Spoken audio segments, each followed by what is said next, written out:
Alors comme ça, tu veux acheter une Dodge Viper SRT10, mec? En vrai, franchement, je pourrais, je pense que j'en achèterais une aussi. C'est complètement débile. Par contre, moi, ce que je ferais à ta place, si vraiment j'allais acheter une Dodge Viper SRT10, c'est que je taperais quand même son numéro d'immatriculation sur Car Vertical. Et ça pourrait peut-être éviter de tomber sur des surprises comme ça. Par exemple, là, j'ai trouvé une Dodge Viper SRT10 en tapant la plaque d'immatriculation directement sur Car Vertical. C'est un site internet qui te permet de vérifier l'historique d'à peu près n'importe quel véhicule directement avec son numéro de châssis ou sa plaque. Et là, ça tombe bien, je suis tombé sur cette Dodge Viper SRT10 et franchement, tu vois, celle-là, je l'achèterais pas spécialement. La voiture a été fabriquée et immatriculée aux États-Unis en 2005. Mais si on descend, on peut voir que voilà, la voiture est vendue, elle est rachetée, elle va en Floride, elle va en Californie, un peu plus loin je crois même qu'elle va au Texas. Et là on peut voir en 2018 dommages détectés. On s'aperçoit qu'en 2018 les choses s'accélèrent un petit peu pour la voiture. La voiture rechange de propriétaire, elle est revendue ensuite elle est en vente, ensuite elle est en vente, ensuite elle est en vente, ensuite elle se retrouve au Canada et ensuite en France. Effectivement, en 2018, on a une voiture qui a été épave. La voiture est explosée, côté avant droit, côté gauche complet. Ouais, la voiture, elle est épave. Là, elle est complètement flinguée, la voiture. Les airbags ont pété, la face avant est complètement explosée et elle a 40 000 miles. Et là, le véhicule se retrouve en France, absolument nickel. Donc là, en l'occurrence, moi, j'ai pas très envie d'acheter une voiture comme ça dont je connais pas bien la provenance. Donc pour moi, Car Vertical, c'est un must-have quand on achète un véhicule comme ça. En tout cas, si le service vous plaît, n'hésitez surtout pas à regarder les liens en commentaire ou à taper le code PDLV pour 20% de remise sur un Car Vertical. Allez, profitez bien de la vidéo.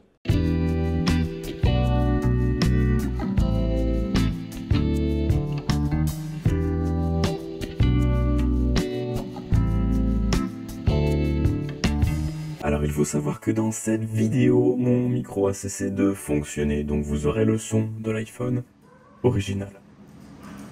Les amis, bonjour. Si vous ne me connaissez pas, je m'appelle Anthony Perrier et sur ma chaîne YouTube, je fais plein de conneries. Ça se voit derrière moi, il n'y a rien qui va dans le fond là. Il y a une Peugeot 406 2 litres HD 110 chevaux. Elle était rouillée et je me suis dit, je vais réparer la rouille. Puis je me suis dit, quitte à tuer la caisse complètement parce que carrossier, c'est pas du tout mon métier. Moi, je suis graphiste. Je sais pas ce que je fais actuellement sur ma chaîne YouTube. Je me suis dit que j'allais m'amuser un petit peu avec. Et moi, quand je dis que je m'amuse un petit peu avec une voiture, ça veut dire que je vais par exemple couper les ailes, lui mettre des grosses roues, raccourcir les bas de caisse parce que oui, du coup, j'ai refait ce bas de caisse là et ce bas de caisse là. D'ailleurs, la vidéo est disponible juste ici si ça vous intéresse. On a également refait le plancher dans cette vidéo là. On a également avec Benjamin, l'ancien stagiaire de la chaîne, fabriqué ce pare-buffle complètement stupide. Moi je lui ai fité un treuil, des éclairages un petit peu dans tous les sens. On a modifié une galerie de toit de jumper pour aller sur la 406 et j'ai également rajouté des câbles anti-branches. Le projet est encore loin d'être terminé, il y a encore énormément de choses à faire sur cette voiture là. Ouais, on va faire une petite liste et on va regarder ce qu'on peut faire ensemble aujourd'hui. Dans un premier temps, il fallait réparer la rouille et passer le contrôle technique, c'est bon. Ensuite, il fallait rehausser la voiture, ça c'est bon, on l'a fait grâce aux copains avec des cales de 40 mm, donc ça, impeccable, c'est bon. Les roues, nickel, c'est fait, des jambes de 205 GT 1.9 litre avec des pneus 215 75 15. Le pare-buffle, ça c'est fait, carter renforcé, ça c'est pas fait. Roue de secours, c'est fait, nickel, mais ce sera refait parce que le système actuel me plaît pas énormément. Peinture. C'est donc sur ce simple mot que j'ai décidé de peindre ma voiture sur un gros coup de tête. Mais avant de faire ça, il y avait pas mal de trucs à préparer. Donc comme vous pouvez le voir, c'est un peu coupé à la zboob. Donc là, la première mission, ça va être de prendre le disque à lamelle et de venir faire un arrondi vraiment parfait parce que là, c'est vraiment pas joli. Donc là, pas le choix, c'est disques à lamelle et on y va. Et Dieu sait que ça a duré un petit moment quand même. Et vu que je sais que vous avez adoré les musiques gratuites de YouTube Library, en voilà donc un nouveau condensé. Franchement, il n'y a pas à tortiller du cul pour chier droit, c'est vraiment très agréable de voir ses ailes se dessiner et s'arrondir petit à petit. Bon, mais le chantier n'est pas encore terminé, j'ai envie de supprimer tous les trous des baguettes présents sur les portières, et pour ça, pas le choix. Il faut venir meuler et souder pour boucher les trous. Là, en l'occurrence, je suis en train de découper un patch que je vais venir souder sur l'aile avant pour boucher le trou de la baguette de l'aile avant. Ça fait beaucoup de mots pour pas grand chose, mais croyez-moi, le résultat en vaudra vraiment la peine. Et c'est à ce moment-là que mon moment de travail solitaire s'est transformé puisqu'un invité surprise est arrivé. Et croyez-moi, c'est pas n'importe quel invité. Salut! C'est windy chez toi. Ah ouais, il y a un petit peu de vent. Comment ça va? Nickel, et toi? Ben impeccable. Malheureusement pour nous, Johan est arrivé le jour le plus venteux de la semaine. Et du coup, on n'a pas beaucoup de séquences exploitables à l'extérieur. C'est pour ça qu'on s'est mis à l'intérieur du garage. Ici, Johan essaye de nous expliquer tant bien que mal qu'il vient de Suisse et qu'il adore faire des trucs complètement débiles. Et moi je rajoute qu'il a une chaîne YouTube et que vous devez absolument aller voir ce qu'il fait parce que c'est quand même super cool. Qu'est-ce que t'as fait sur ton auto? Je l'ai vidé. Ouais. Parce que tout ce qui sert à rien, ça sert à rien, donc ça dégage. Et puis en gros, parce que du coup, Tunisie, tout ça, il y a beaucoup de sable. Parce que oui, ça vous pouvez pas le deviner, mais Johan a participé au Tunisie Challenge, et si vous ne connaissez pas ce que c'est, je vous mets les liens en description, mais en gros c'est un Paris-Dakar pour amateurs, c'est super rigolo. Si vous avez déjà eu du sable dans votre voiture avec la moquette, si tu as la tôle, c'est beaucoup plus simple à nettoyer, tu donnes un coup d'éponge, un coup d'aspi.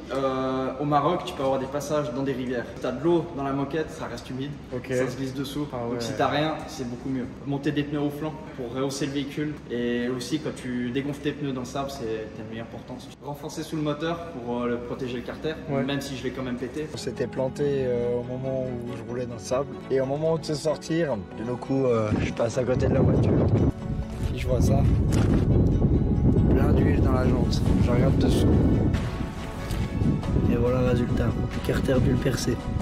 Du coup, là, on est coincé. Johan, tu as vu un petit peu ma merguez? De loin, elle est belle, de près, elle est belle. Oui. Mais c'est le genre de voiture qu'on verra arrêter au bord de la route au milieu du désert parce qu'il y a un truc qui a pété. Elle a du potentiel. Il faudrait juste se concentrer sur le renforcement du châssis. Il y en a beaucoup qui m'ont dit c'est bien, tu la rehausses, mais tu baisses le berceau, ça sert à rien. Oui, mais moi j'ai pensé à la mécanique en faisant ça. Mais c'est vrai que Si on se penche, le premier truc qu'on voit, c'est le carter qui est juste là. Et ça se casse. Oui. Quand c'est cassé, c'est la merde. Malgré que j'avais une tôle, la tôle elle a tellement ramassé dans la tronche qu'elle a commencé à faire la banane. Ouais. Contact avec le carter, j'ai pris une pierre, ça l'a fendu. J'ai pété le carter en même temps que j'ai explosé le levier de vitesse, donc on s'est planté dans le sable. Et c'est quand on est sorti du sable que là j'ai pu voir que il y avait de l'huile partout. donc en gros renfort châssis, donc grosse tôle. Protéger donc le dessous du moteur, mais il n'y a pas que ça qui est important. Il y a les conduites de frein, les conduites de carburant et le réservoir. En fait, si on pense pas à tout et qu'on penser au fait, pire. voilà, c'est ça. Si on fait 1500 ou 2000 bornes pour aller quelque part et qu'arriver là-bas, la caisse est foutue, à cause d'une erreur qu'on aurait pu éviter, c'est sûr que ça fout les boules. Et sinon, qu'est-ce que tu as pu voir? Les pneus, tu m'as dit, pour le désert, nul. Alors, très bon pour la pierre, la terre, Oui. la poussière, mais pas terrible pour le sable. Parce que des pneus qui ont des crampons comme ça, le problème c'est qu'ils vont creuser dans le sable. Ouais, et du coup, tu t'enfonces et point. C'est ça, ouais. Donc ce qu'il faut, c'est avoir des pneus qui sont pas trop renforcés sur les flancs, de manière à ce que quand on les dégonfle, ils s'écrasent bien sur la base.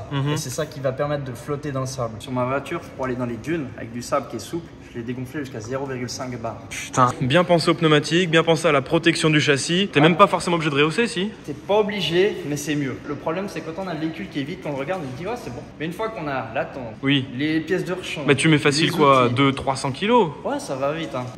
Il était plus tellement autant haut que ça. Ouais, donc, tu m'étonnes. Moi, ce qui m'inquiète surtout, c'est que, bon, comme je vous l'ai dit, c'est pas l'objectif numéro 1 d'aller faire du désert, mais j'aimerais quand même le faire au moins une fois. Il y a du boulot. Franchement, moi je vois ça, je dis, mais pourquoi il est pas dans le désert encore? Enfin bon, les copains, un grand merci à Johan d'être passé. Et puis, allez voir sa chaîne, c'est très important pour le soutenir. Et puis, comme je vous l'ai dit, il fait des projets super cool. Donc, allez voir. Évidemment, on a quand même profité pour faire des plans des deux véhicules et on voit quand même que la 406 est légèrement plus haute que la 306. En tout cas, Johan, il faudra refaire des plans quand tu auras rehaussé la tienne. Je pense que ça va être vraiment très cool. Quoi qu'il en soit, retour à nos moutons, et là on va me voir souder les portières, souder les petites cales derrière les ailes avant. Ça m'a littéralement pris 2 jours de boulot pour tout souder, meuler, ressouder, remeuler, et enfin mastiquer le tout pour que ce soit vraiment lisse. Permettez-moi de vous mettre ça en accéléré parce que sinon on en a vraiment pour au moins 25 minutes de vidéo brute. Donc petit timelapse.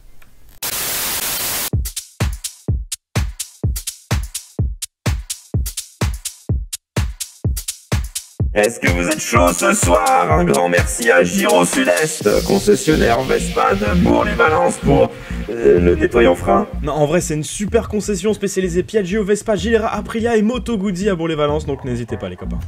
Là maintenant, je vais attendre que ça sèche et ce côté-là sera enfin terminé. Non mais du coup, c'est pas une blague, j'ai vraiment parlé d'une concession de roues, c'est pas un placement produit, juste ils m'ont filé du nettoyant frein et c'est des copains et du coup je parle d'eux parce que c'est sympa.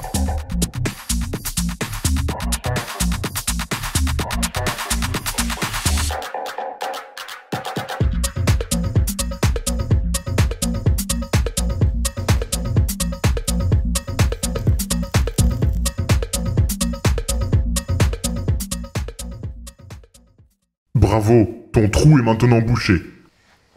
C'est gênant. C'est gênant, c'est gênant. Quoi qu'il en soit, je finis de boucher les trous des portes côté passager, et puis globalement on passe à la suite. Les deux portes sont soudées, maintenant il va falloir meuler, s'assurer qu'on ne traverse pas en meulant parce que forcément on affine un petit peu la tôle en meulant à force. Là on commence à vraiment être sur des trucs plutôt propres. Parce que vous voyez par exemple là, je sais qu'en termes de meulage, même si je meule devant correctement, ça va pas ressortir par derrière puisqu'il y a quand même épais de soudure et que ça reste quand même relativement plat en fait. Bref, en gros vous avez compris, alors je vous propose qu'on passe directement à la peinture en fait.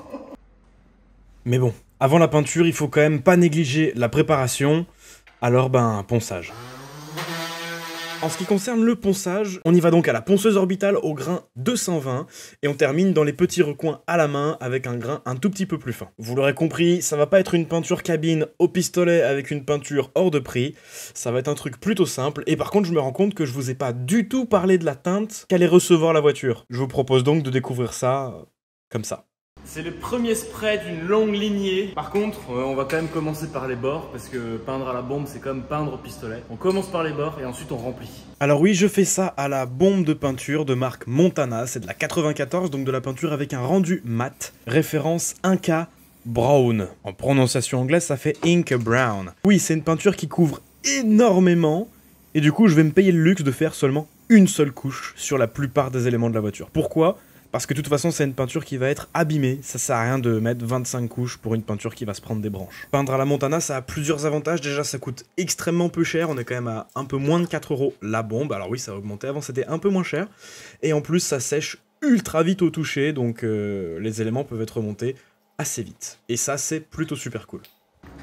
Alors, à l'image, à la caméra, la couleur, elle déboîte. Mais alors, il y a un truc, c'est que je peux pas m'empêcher de penser au petit papy à qui j'ai acheté la 406 il y a quelques années de ça, il y a genre 2 ans. Et il m'a dit, c'est la voiture de ma famille, ça fait 10 ans, on a plein de souvenirs dans cette voiture.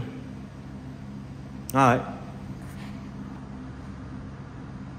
20 minutes later. Bah ouais, la Montana ça sèche vraiment très très vite. Bon alors là vous allez voir, je suis quand même extrêmement précautionneux parce que la peinture est peut-être sèche au toucher, mais le moindre coup avec un ongle ou le moindre frottement avec un autre objet, c'est foutu. Je crois que ça déboîte.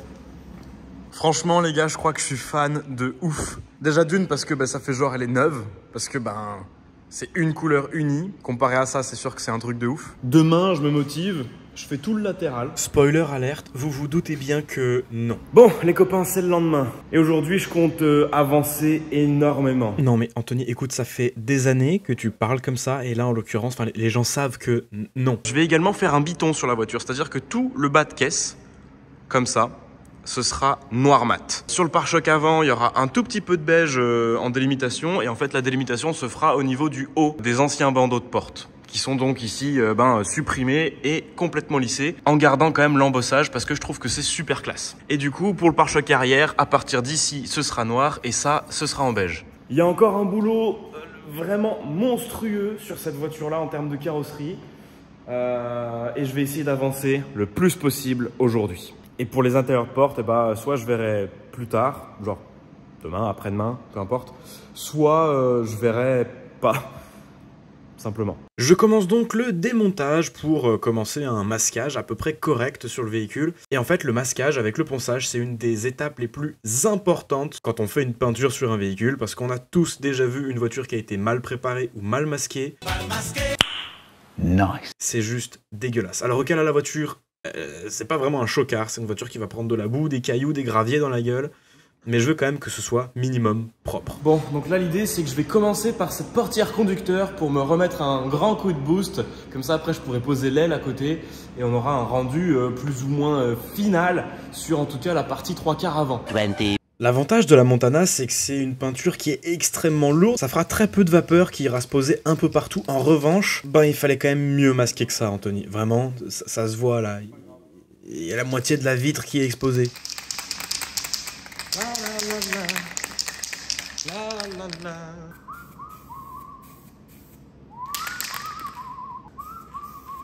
Ah ouais, il y en a plein sur la vitre. Je nettoierai la vitre. Mais évidemment, mais tu t'attendais à quoi? C'est pas grave, il y aura juste un peu de nettoyage. Enfin bref, vous avez compris le principe. On part sur un petit timelapse.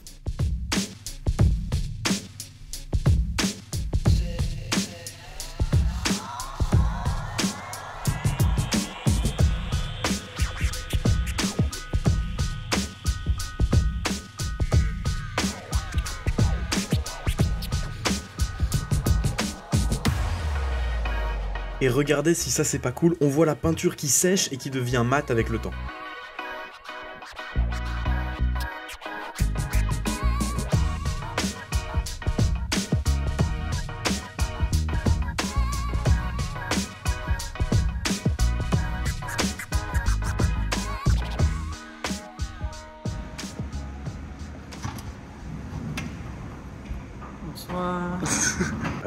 Avant toute chose, avant que tu me racontes ta journée, viens voir ma connerie. Bah non, mais c'est joli là. C'est bien? Oui. Moi je pense que tu la mets dans une dune, on la voit plus. Peindre les pneus et tout aussi. Bon voilà, c'était la réaction à chaud de Teddy. A tout de suite.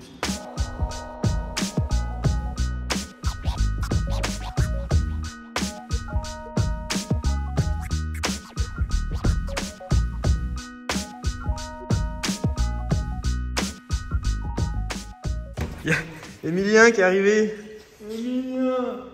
Amélien? Alors il faut savoir qu'Emilien c'est un carrossier. Il passait par là et je lui ai demandé s'il pouvait regarder juste un POC sur le haillon. Figurez-vous qu'Emilien est resté toute la soirée et toute la journée du lendemain et la voiture n'a plus de POC. Alors Emilien, si tu passes par là, encore un gros bisou sur toi.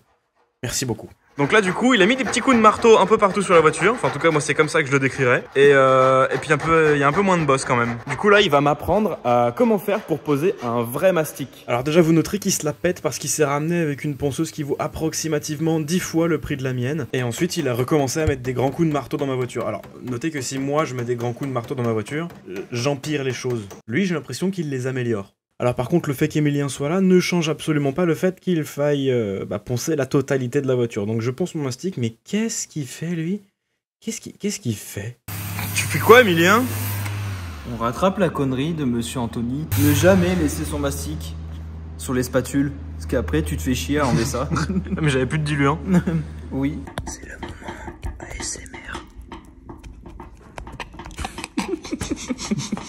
À peu près, tu vois. Pas plus. Ah ouais, t'en mets plus que moi quand même. Mais moi quand j'en mets beaucoup comme ça durcit mais genre en 18 secondes. Ah bah par contre oui, ça met très peu de temps à durcir. Parce que toi genre sur une malle comme ça où t'as plusieurs défauts, tu prépares un mastic pour là, après tu vas là et t'en fais un autre et ainsi de suite. Admettons si t'as un tonche là, le mastic il va faire pour les deux mais il fera pas pour tout. Oui voilà, ok, bon bah on est d'accord alors. Déjà le mélangeage c'est pas la même technique que moi. Chacun a sa technique, il y en a ils font comme ça, il y en a ils font d'autres techniques.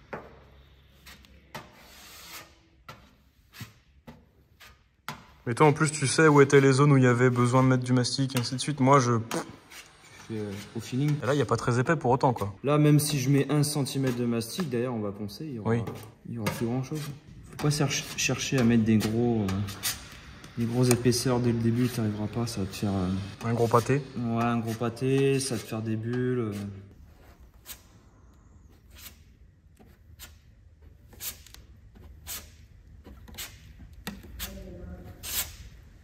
Alors effectivement, c'était un petit peu une avance rapide sur tout le travail de redressage et masticage, mais comme vous le voyez, Emilien est toujours en train de tapoter la malle arrière de la voiture, pendant que moi je commence à poncer et à préparer le béquet de la voiture. Comme je l'ai déjà dit un tout petit peu plus tôt dans la vidéo, la préparation ça fait vraiment 100% de la peinture d'une voiture, et même si, comme je l'ai déjà dit également, c'est pas une voiture qui sera dans un salon d'exposition, enfin en tout cas c'est pas le but premier, c'est pas très grave si on néglige un tout petit peu cette partie.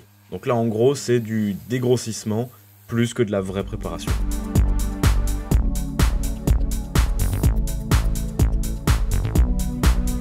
Emilien, viens voir.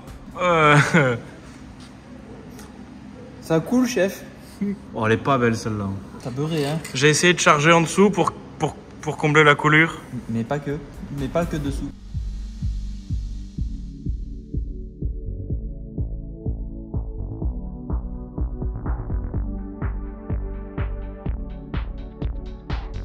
Bon, vous avez compris l'idée générale du projet actuellement, je vais donc passer le reste en avance un tout petit peu accéléré pour que vous voyez le chantier avancer un petit peu en termes de peinture. À partir de là, c'est Emilien qui prend le relais et qui décide de peindre le haillon sous ma supervision. On va être obligé de faire 2 couches, il va coûter cher lui. Bon, évidemment, je suis un sacré connard, mais en vrai, il a extrêmement bien géré. Du coup, il a fait 2 petites couches fines et on arrive à un résultat qui est vraiment proche de la perfection. Et en plus, la préparation a masqué tous les défauts. Donc ouais, là, je suis vraiment fier de la 406. Transition. J'en ai refait une. Ensuite, c'est à mon tour, je prends le relais et je peins l'aile arrière conducteur avec des couches beaucoup plus épaisses. Alors oui, c'est beaucoup plus couvrant, mais les risques de coulure sont beaucoup plus élevés. Mais qui te fait de ces couchasses? Ah, c'est pas les mêmes que les miennes, hein. Il y a des grains entrés.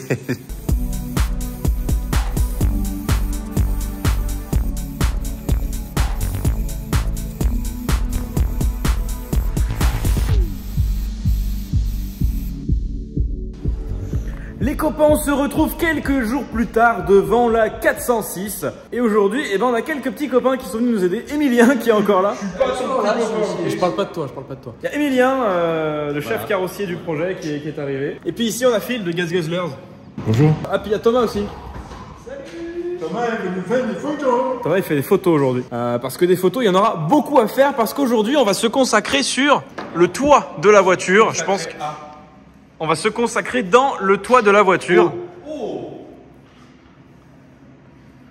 Parce que on va également devoir repeindre le toit. Et le souci là, c'est que les barres de toit ne se démontent pas. Pourquoi? Parce que c'est ça. J'allais dire, il faut démonter le ciel de toit pour accéder à la visserie. Sauf que démonter le ciel de toit, c'est à peu près certain que je vais l'exploser. Donc, eh ben, voilà la recette. Et je pense que c'est pas si mal en vrai. Ouais. Et bien évidemment, il n'y a pas de secret, c'est encore du boulot, du boulot, du boulot, du boulot et du boulot.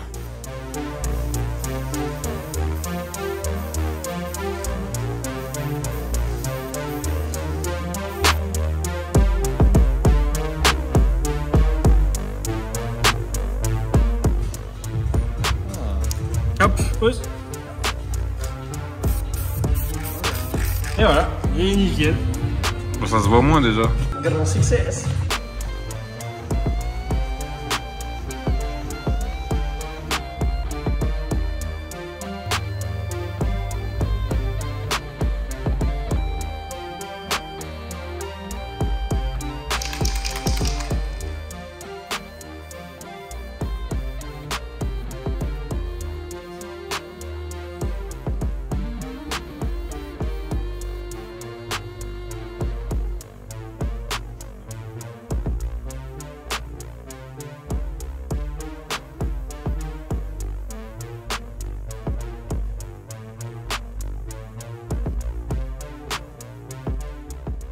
Il a fallu faire tout le tour de la voiture pour pas faire de coulure ici. Bon, si vous peignez à la Montana, mettez un masque. Nous, on sort là. Si vous peignez tout court. Oui, normalement, oui. Les vapeurs de peinture qui sortent du garage, mec. Ouais, faites vraiment pas comme nous, en vrai, c'est vraiment pas bon pour la santé, pas du tout, du tout. Sur une note un peu plus positive, je tiens quand même à remercier encore une fois Thomas qui était présent sur place et qui a fait des photos vraiment sympas. Je vous en mets 2-3 ici et si vous kiffez, bah, n'hésitez surtout pas à aller voir son Instagram, il sera super content. Et en plus, il a déjà photographié quelques voitures à moi.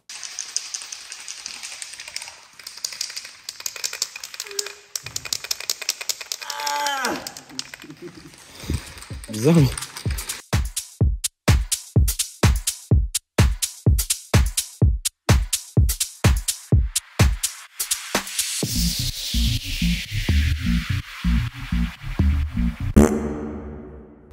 Parce que ouais, du coup, je pense que je vous l'ai déjà expliqué en voix off. Non. Le truc, c'est que le capot, sur les 2 premières passes fines, il y avait encore beaucoup de traces de passage des bombes, justement. Du coup, Emilien a décidé de refaire une grosse passe bien épaisse. Et là, franchement, c'est bien. Même si on croisait les passes, il y avait toujours le fait de... Les passes que moi j'appliquais, tu avais toujours des traces à des endroits. C'est pas de la peinture en cabine, donc là c'est de la peinture en bombe. Déjà, ça sèche très vite. Ça s'applique pas du tout pareil. C'est ça. Et de 2, à l'horizontale comme ça ne coule pas. Donc faut vraiment pas hésiter à en foutre la tartine. C'est pas comme les portes ou autres où là j'ai mis peut-être trop épais pour une porte. Là c'est pas mal. Bon, puis bah... Normalement, j'ai pas trop mal scotché. En fait, ce joint, il est grave traître, quoi, Ouais. parce que... Allez, peinture. Bon, en sachant que... Non, mais pas le zizi. Pardon. En sachant que, vu que c'est le toit et que c'est donc la partie la plus... Pas le zizi, la partie la plus haute de la voiture, et ben forcément, c'est pas très grave s'il y a quelques imperfections. C'est de l'eau. Oui, pour une fois, c'est de l'eau, oui. Ça change de... Il met de la vodka dans une tasse d'alcoolique.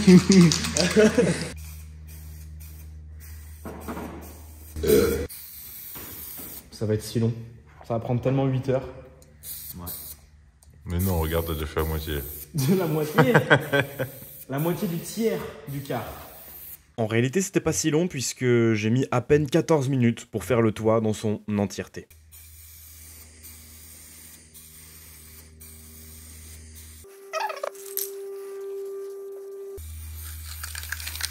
Poltrone, sofa, et voilà. Respiration. Oh, il est bien le capot. Bravo Emilien. Avec le petit reflet du soleil là. Est-ce qu'il est content, monsieur Je suis PDLV super content. Anthony Perrier? Ouais. Moi, je vous propose qu'on se retrouve d'ici quelques minutes pour voir quand c'est tout fini. C'est tellement long pour le dire. 20 minutes later. Les amis, ça y est, comme vous venez de le voir, on vient de finir de peindre le toit qui est actuellement en train de sécher. Le capot est en train de sécher juste à côté de Emilien qui est également en train de sécher. Pour maintenir le suspense, c'est absolument tout ce que vous allez voir dans cette vidéo. Je suis désolé, mais c'est la règle de YouTube Game. Du coup, dans la prochaine vidéo, vous allez voir la 406 terminée. Et je pense que ça va être assez extraordinaire. Sur ce, moi, je vous fais des très gros bisous. Abonnez-vous si ça vous plaît, parce que la voiture est encore très loin d'être finie, mine de rien. Il y a encore plein d'autres projets sympas qu'on va rattaquer directement après cette voiture-là. Donc, en tout cas, si ça vous plaît, c'est très bien, je suis très content. Moi, je vous fais des gros bisous. Ciao.